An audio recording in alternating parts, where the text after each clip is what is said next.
नमस्कार मित्रों, आप सभी का मेरे चैनल अक्षयोपामिस्ट में हार्दिक स्वागत है। मित्रों, एक नौजवान का हाथ है, एक्सटेंडेड अंगूठा इंडिकेट करता है पर्सनालिटी के अंदर में सेल्फ कॉन्फिडेंस का लेवल बहुत अच्छा रहने वाला है। पर्सनालिटी में एक वृहदता रहेगी। इंटरनल एक्सटर्नल स्ट्रेंथ इनकी काफ़ी मजबूत यहाँ पे दिखाई दे रही है, क्योंकि कहते हैं केमिस्ट्री के हिसाब से या दुनिया में कहा जाता है अंगूठा आपके पर्सनालिटी का दर्पण होता है, व्यक्तित्व का। इनका अंगूठा काफ़ी तगड़ा है। जहाँ तक बात करेंगे, देख पा रहा हूँ स्पष्ट तौर पे गुरु की प्रधानता लिए हुए व्यक्ति हैं। गुरु का क्षेत्र यानी कि आमतौर पे राजनीति का क्षेत्र होता है। जरूरी नहीं कि इनको सूट करे, क्षेत्र के बारे में बता रहा हूँ अभी। गुरु से जुड़े हुए शिक्षण का क्षेत्र, बौद्धिक क्षमताएं जहाँ पे यूज होती हैं, इंश्योरेंस, कैलकुलेशंस, लेना देना, इस प्रकार के जो जगह होते हैं यहाँ पे अच्छा होता है। खान पान का क्षेत्र भी इनके ये अच्छा होता है। लोगों को संगठित करना, जहाँ पे आपके नेतृत्व गुणों की जरूरत पड़ती है, तो कॉन्ट्रैक्टर हो गया, बिल्डर हो गया, कंस्ट्रक्शन हो गया, इस टाइप के कई सारे कार्य जो हैं जो गुरु के क्षेत्र में आते हैं वो इनके लिए सूटेबल रहेंगे। चाहे तो ये गूगल पे सर्च कर सकते हैं, jobs, fields and businesses related to lord Jupiter और लॉर्ड बृहस्पति। कम्युनिकेशन की उंगली अपने आप में ऑलमोस्ट रिक्वायर्ड लेवल के पास तक पहुंची है। सूर्य की उंगली भी अपने आप में लंबाई अच्छी ली है, थोड़ी पीछे की तरफ में झुकी है, इसीलिए डिस्प्रपोर्शनेट दिखाई दे रही है, बट दूसरे चित्र में भी मैंने कंफर्म कर लिया है।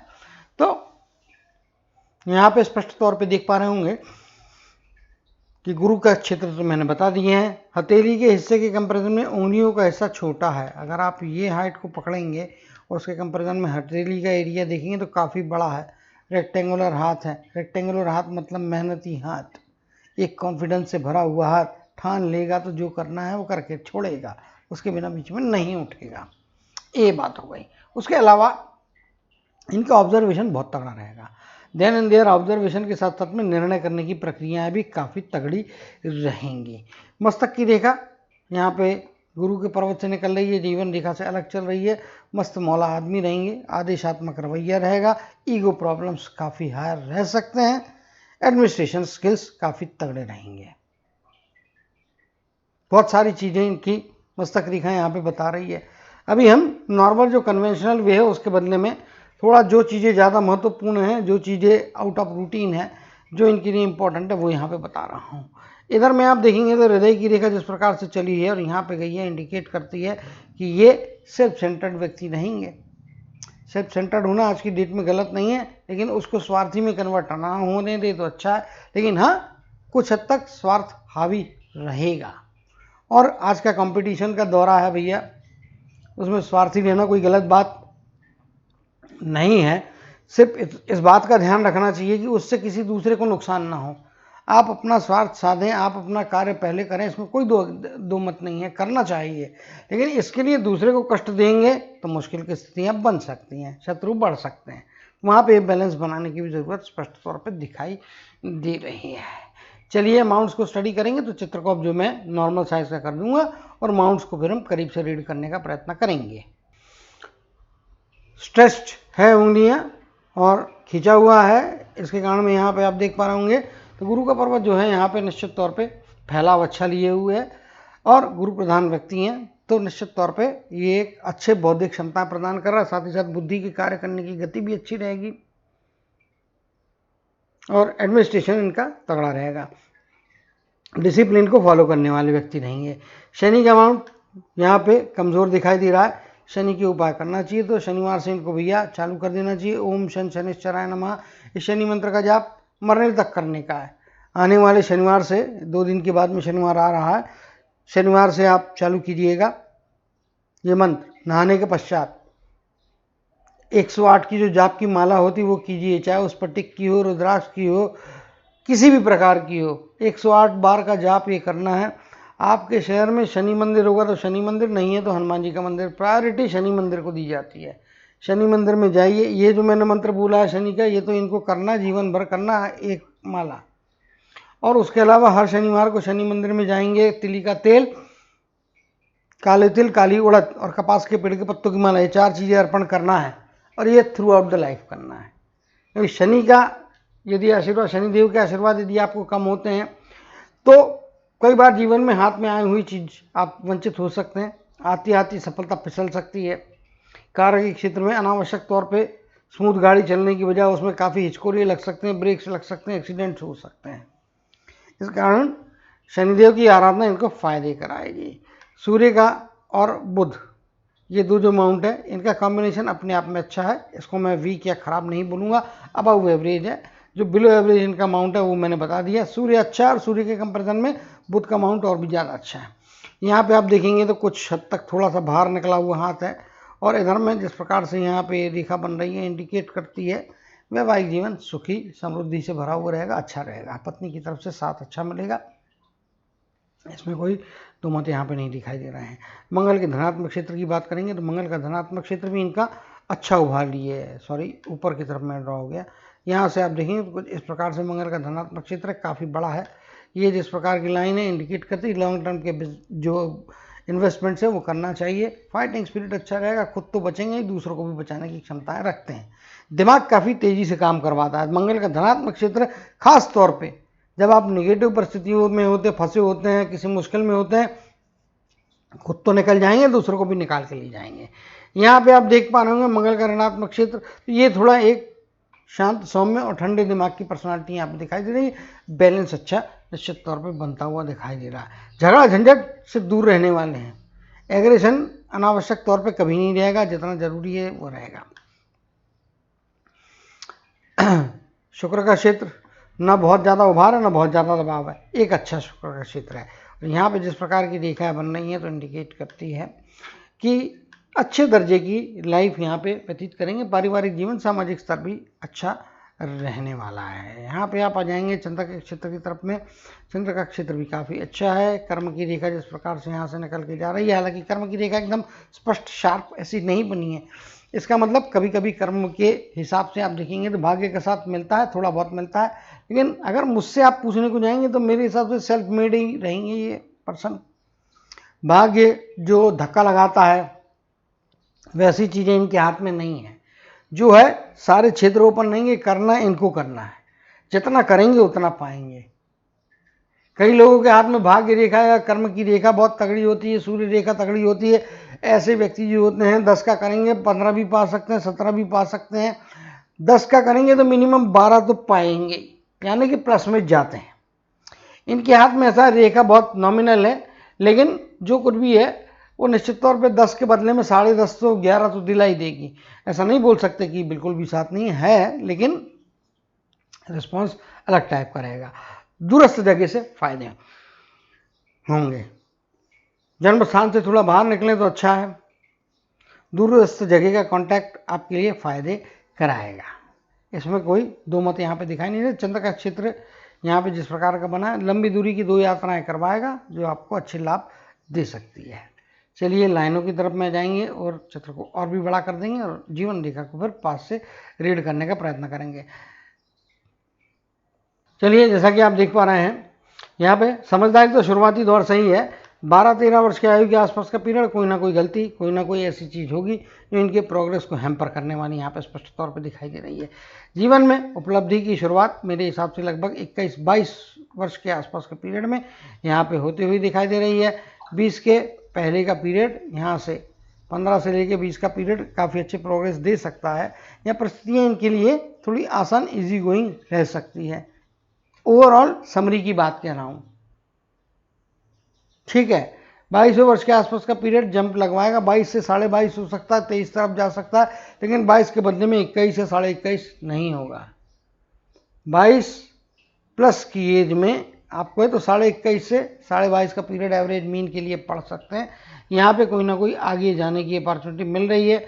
19वां वर्ष कुछ परेशानी देता हुआ दिखाई दे रहा है। फिर यहाँ पे लगभग 24 के आसपास की एज, इस पीरियड में भी कोई ना कोई रुकावट आ रही है। 24 के आसपास के पीरियड में पैसे से संबंधित कुछ कमियां आ सकती है, फ्लक्चुएशंस आ सकते हैं। ये जो है साल 6 महीने का पीरियड रहेगा।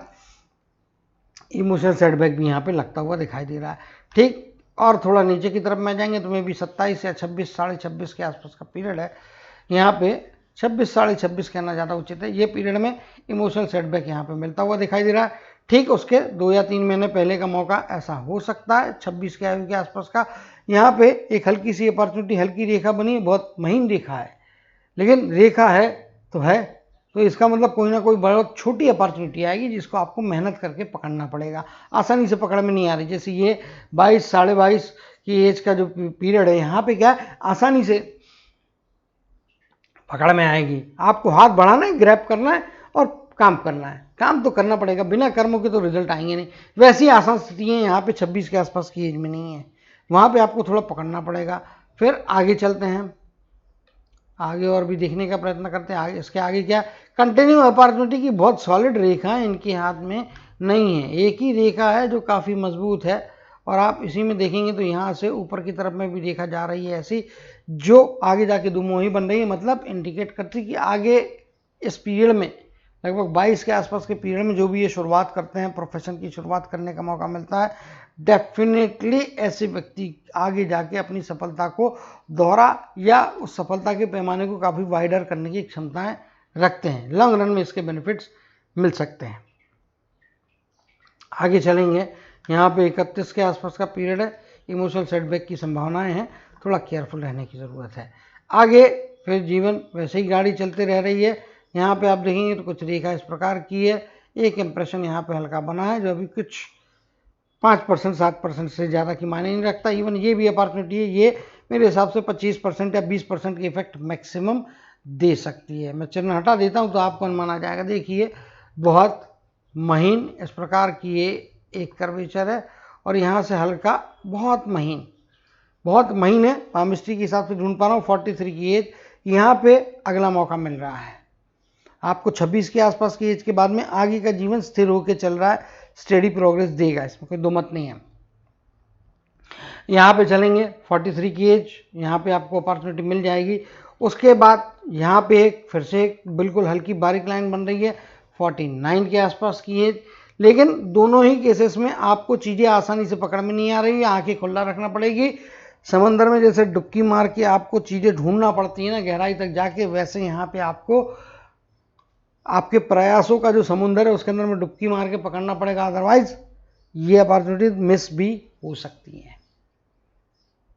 तो आंखें बड़ी रखे, खुली रखे और अपने प्रयास 100 नहीं 300% ऑनेस्टली करें, तो फिर ये अपॉर्चुनिटी पकड़ में आएगी। अदरवाइज आसान नहीं है, इसको पकड़ना आसान नहीं है।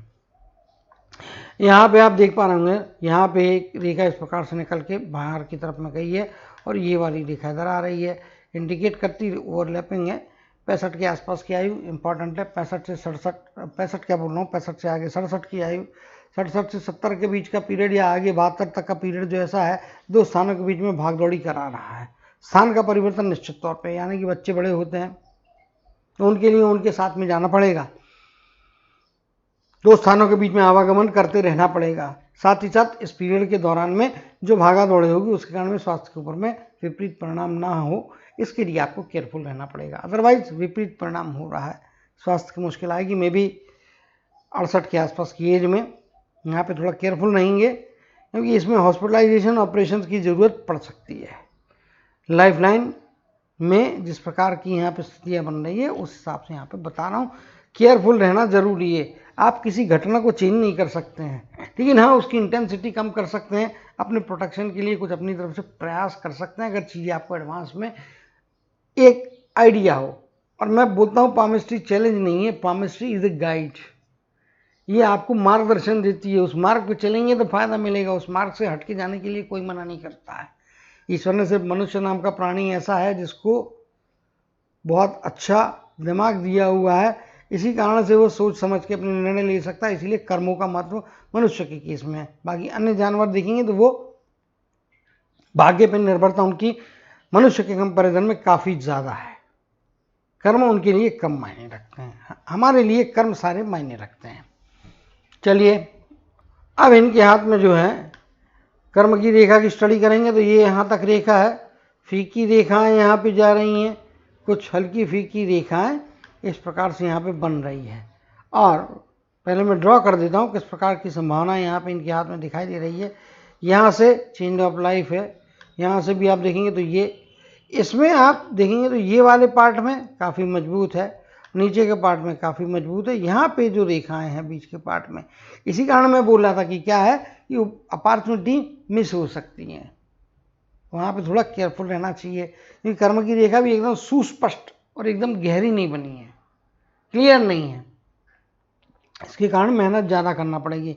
फिर भी अगर आप मुझसे पूछने को जाएंगे तो यहाँ पे जो है लगभग 45 के बाद का, या 45 तो थोड़ा लेट हो जाता है, 40 के आगे का जीवन ज़्यादा बेहतर रहेगा, यहाँ पे भाग्य का साथ ज़्यादा बेहतर ढंग से मिलेगा। और मैं भी 45 की एज के बाद का पीरियड में से लेके तो लगभग 60 के आसपास का पीरियड रहेगा, इसमें डबल सोर्स की या डबल इनकम की संभावना है आपके हाथ में यहाँ पे दिखाई दे रही है। निश्चित तौर पे उसका लाभ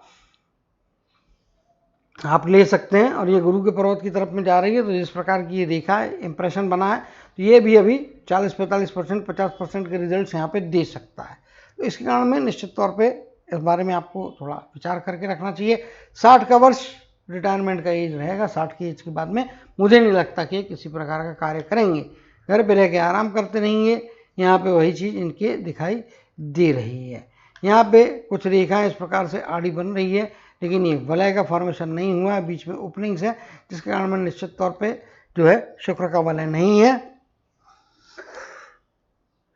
तो ये मेरे हिसाब से एक अच्छी उपलब्धि वाली बात यहाँ पे है। सूर्य की रेखा भी यहाँ पे कुछ ऐसी अलग से बनी हुई नहीं है, लेकिन ऊपर की तरफ में जिस प्रकार से छोटी रेखा आ रही है, इंडिकेट करती है ससुराल के पक्ष से once in a lifetime कुछ ना कुछ अच्छा बेनिफिट मिलेगा, मॉनिटरी गेंस होगा या प्रॉपर्टी के फॉर्म में होगा, लेकिन कुछ बड़ा प्राप्त होगा। साथ ही साथ ससुराल का पक्ष इनके बैकिंग में खड़ा रहेगा, इनको हेल्प अच्छी मिलेगी, ससुराल की तरफ से सपोर्ट अच्छा रहने वाला है। यहाँ पे इसमें कोई शंका मुझे दिखाई नहीं दे रही है। चलिए आगे चलेंगे और देखेंगे। तो मस्तक रेखा तो मैंने एक्सप्लेन कर दी है, फिर भी करीब से हैं तो आप देख सकते हैं यहाँ पे थोड़ा बीच में डाउट वाली कंडीशन होंगी, आगे जाने के बाद में स्थितियाँ सुधर जा रही है। नेचर स्ट्रेट फॉरवर्ड रहेगा, थोड़ा खुल के बात करेंगे तो ज़्यादा अच्छा है, स्पष्टता के साथ में बात करें, डेफिनेटली अच्छी स्थितियाँ मिलेंगी। यहाँ पे आप देख पा रहे होंगे तो हार्ट की लाइन कुछ इस प्रकार से यहाँ पे बन रही है, और देखेंगे हम जो कि इनकी लाइफ लाइन में दिखाई दे रहा है। यस, इनकी लाइफ लाइन में जो चीज़ दिख रही है वो चीज़ यहाँ पे भी ऑलमोस्ट यहाँ पे भी बनता हुआ दिखाई दे रहा है, जो इंडिकेट करता है, जो यहाँ पे हम देखेंगे अभी ये यहाँ पे ये 65-67 यहाँ पे भी आप पकड़ लेंगे तो लगभग 65 से 70 के बीच का पीरियड यहाँ पे दिखाई दे रहा है। लाइफ का स्पैन जो भी है अच्छा लाइफ का स्पैन है, लंबा लाइफ का स्पैन है, छोटा नहीं है। बाकी हार्ट की लाइन के हिसाब से देखेंगे तो मोटा मोटी तौर पे फिटनेस लेवल्स अच्छे रहने वाले हैं, फिटनेस के मामले में तकलीफ नहीं जाने वाली है, रेखा स्पष्ट है तो कोई प्रॉब्लम नहीं है। यदि आप मुझसे पूछने को जाएंगे तो हाथ कर्मशील हाथ है, अपने बलबूते बनने वाला हाथ है। हाथ में यदि आप देखेंगे तो इस समय पूरी रेखाएं डेवलप भी नहीं है, सारी रेखाएं अंडर डेवलप या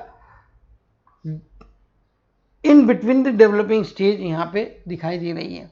कर्मों पे भार देना पड़ेगा तो रेखाओं में इंटेंसिटी शायद चेंज होगी और बेटरमेंट की तरफ में ले जाएगी, लेकिन अभी जो हाथ है उसके मुताबिक भाग्य का साथ काम है, अपने कर्मों का साथ लेके, कर्मों को साथ में लेके इनको अपने आप को प्रूव करना पड़ेगा, और उसी के द्वारा अपने पुरुषार्थ के बल पे ही इनको सफलताएं प्राप्त मोटा मोटी तौर पे होती हुई दिखाई दे रही है।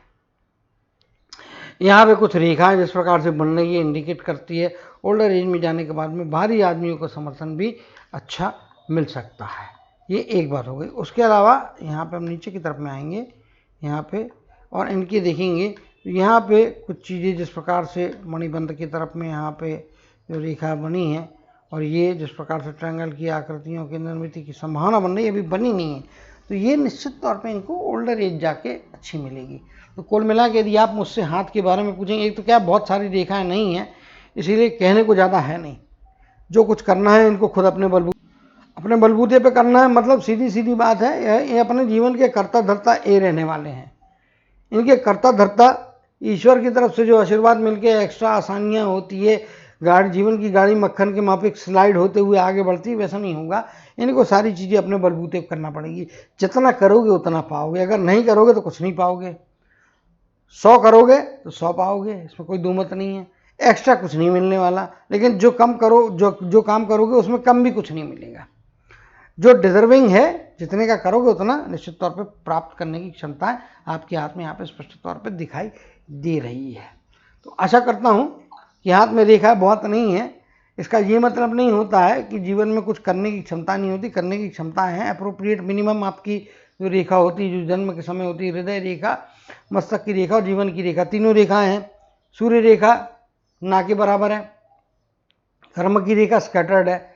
इसका मतलब कुछ जगह साथ मिल रहा है, कुछ जगह अपने मन से करना है, लेकिन मोस्ट ऑफ द टाइम यदि समरी की बात करेंगे तो ये सेल्फ मेड रहेंगे और अपने बलबूते पे ही चीज़ें कर पाएंगे। जो एजेस मैंने बताई हैं उन एजेस के दरमियान में आप आगे जाने का प्रयत्न करें। एक दो जगह मैंने बताया है थोड़ा केयरफुल रहना है, सेटबैक्स लग सकते हैं, तो वहाँ पे पैसे की फाइनेंशियल रिस्क लेने से बचें।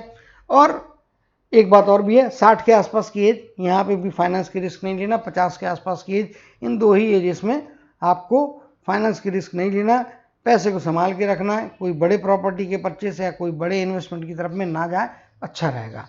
तो आशा करता हूँ इन सारी बातों को याद रखेंगे और अपने जीवन में अच्छी सफलताओं को, प्रसिद्धि को और अच्छे सामाजिक वैवाहिक जीवन का आनंद लेते हुए हमेशा जीवन की यात्रा को प्रॉस्पेरिटी की तरफ में आगे बढ़ाते रहेंगे। इसी कामना और आशीर्वाद के साथ में जय श्री कृष्ण, जय जय शनिदेव कहते हुए इनके हाथ के एनालिसिस को समाप्त करते हुए आप सभी से विदा लेता हूँ।